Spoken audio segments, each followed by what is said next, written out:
Hello, dear students. Welcome to I-Fal. My name is Teacher Nikki, and I am here to have another video lesson with you. So I am so excited to talk about a new topic for you today that will help you understand and construct better sentences using the English language. I know that these lessons will be very helpful for you to communicate using the English language that are grammatically correct and properly constructed, considering that we will be talking about some grammar topics. So I want you to concentrate on our lesson today, pay attention to our sample sentences, and please practice them very well even after the class. So let's go ahead and start our lesson. Let's go. So for this lesson, let's talk about ellipsis. So for us to better understand what ellipsis is, let's have its definition. So ellipsis is the omission of one or more words from a sentence or question. So in spoken English, we quite often leave words out or omit them because the speaker assumes that the meaning can be understood without said words. Okay, this is called ellipsis. So the words that we omit are usually redundant, and the person we're speaking to or the recipient already understand what we're saying. So in short, ellipsis is the omission of word mainly because it makes the sentence redundant or confusing, and also it's already clear to the person you are talking to what you are talking about. Okay, now ellipsis being used at the beginning. So let's take some examples that we have here. Like, for example, boss isn't here. So the boss isn't here. So we remove the word the mainly because, okay, we already know which boss we're talking about. Okay. Next, guys coming overnight. So the guy's coming over tonight. Okay. So son's at the office. So my son, I'm talking about my son. Okay. At the office. Will leave now. Need to get going. So I'll leave now. I need to get going. So we remove I mainly because we already know that you are referring to me. I. Okay. Can't send the fax. Okay. It can't send the fax. Okay. Can't send the fax. Okay. We are referring to the printer. So now we don't have to mention that. Okay. Cautious over the issue we talked about. So be cautious over the issue we talked about. Now we remove be. Okay. So ellipsis at the beginning is the most common form.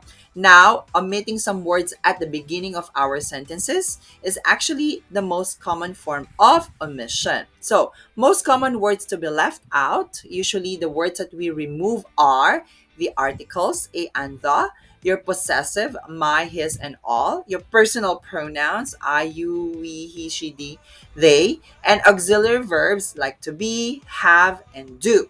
Okay, these are the common words that we use or that we omit or leave out for, okay, ellipsis. Okay, so I want you to understand and take a look at some of these examples here to understand ellipsis being used at the beginning of our sentences.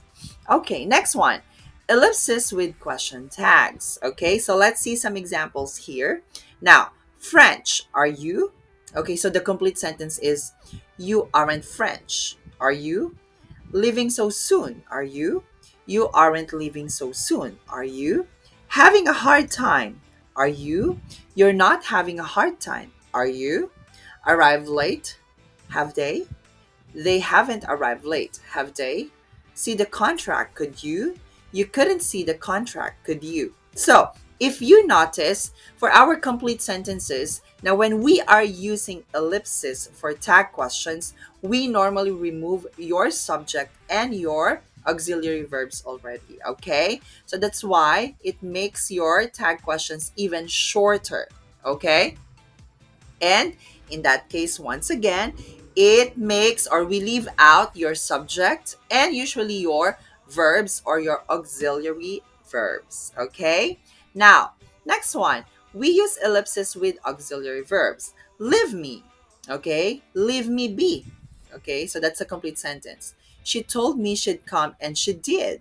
She told me she'd come and she did come. Okay? So in this case, we just leave our, okay, main Verbs. He told me he would leave, but he hasn't. He told me he would leave, but he hasn't left. So, are you getting up? I am. Are you getting up? I am. Okay? So for the next one here, we use ellipsis with infinitives, omitting its complement. So, for example, is Jill coming today? She doesn't want to. She doesn't want to come today. So in this case, we are actually omitting some parts of our sentence to make our statement shorter. Next one, can you help me? I'm not able to right now. I'm not able to help you right now. That's the omission there. Can someone give me a hand? I'll ask John to.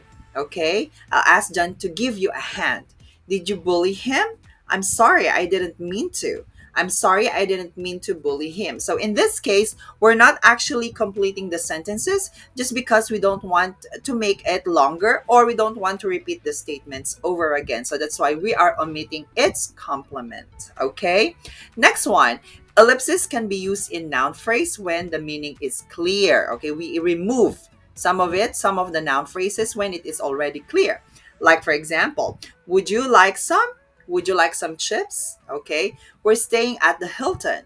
So we're staying at the Hilton Hotel. So we're removing that. I studied at Oxford. I studied at Oxford University. We already omitted university. Are you going to Jason's? Are you going to Jason's house? So remove the house. She studied at Harvard.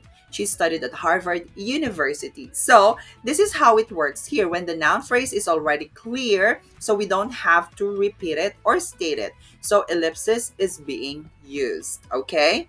Now, so ellipsis is very commonly used in English when using the conjunctions but and or. So when we have but and or, example, your plate and his plates are ready. Your plate is ready and his plate is ready. So we don't want to repeat the statements over and over again. So that's why we use ellipsis to make it less, okay, and emphasize more on our subjects. Okay, a mouse and keypad. He can't read but can't write. Okay, these friends and colleagues of yours. All right, did you mean the English or the Germans? Okay, so in this case, we removed the words people because we already know what they are. Okay, so as you can see, these are just examples of our ellipsis. So I want you to understand that fully. Okay. So I hope you find our lesson today very helpful. So as I always say, the secret in making your communication skills in English better is constant practice. So I want you to please keep on practicing all the lessons that we've had in the past and even this present lesson. So I know that you can do it really well and you'll improve yourself eventually. So just keep believing in yourself and practice more, okay? Now, please stay tuned to our more lessons here in I-Fal and please visit our website that I will flash on the next screen.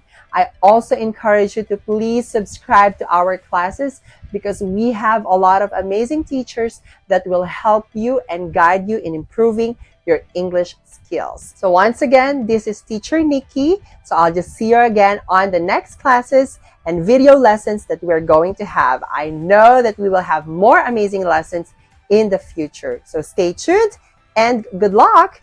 Study harder and I'll see you next time. Bye.